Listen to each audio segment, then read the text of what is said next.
In this video, we're going to talk about an essential driver skill that most people should be doing subconsciously, but just by refining it and thinking about it, we can crystallize what we need to be doing. And the technique we're going to be talking about is the vanishing point. We're going to discuss how the vanishing point should affect our driving, our acceleration, deceleration, and also our cornering.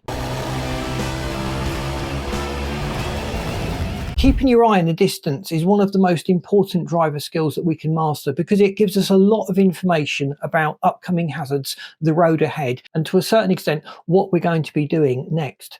Now, the vanishing point is the point at which the road disappears. Now, fairly obviously, if the road is sweeping round to the right, the vanishing point will move over to the right and then you'll cease to see the road ahead.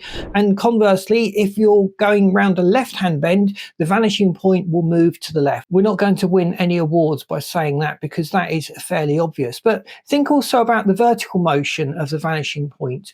If the vanishing point is coming towards us, that generally means we're going uphill.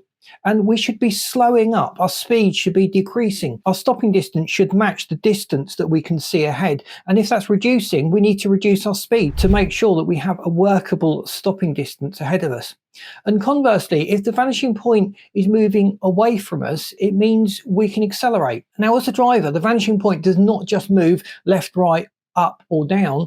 It's usually a combination of all of these. So coming out of a sweeping right hand bend, if we notice the vanishing point extending, we can put the throttle down. We can start to accelerate into that distance. If the vanishing point on that right hand bend is coming towards us, it means we need to slow down. We've got to anticipate a reduction in our stopping distance and adjust our speed accordingly to allow us to compensate for that. One of the biggest mistakes that new drivers do is really driving too quick, to just hope that things are going to be okay. But you never know what's around the corner, what's over the brow of the hill. And any experienced driver will tell you that things can change very quickly. So if we're not ready to react, we're just going to smash into whatever it is, or we're going to fall off the road.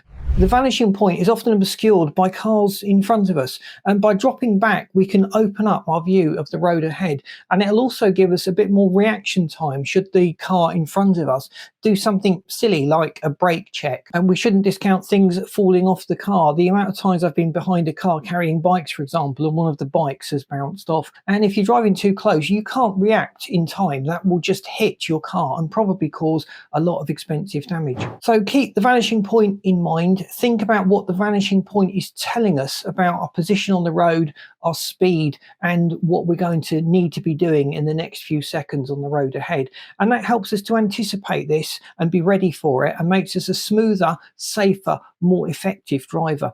Thanks for watching. If you've enjoyed this video, please boot that like button. That really does help us to get out there. If you're not subscribed, please do so, because that helps the algorithm recommend us to other people that will be interested in this channel. And I've lined up this video and this playlist that you should find really interesting. Thanks for watching. See you in these next videos.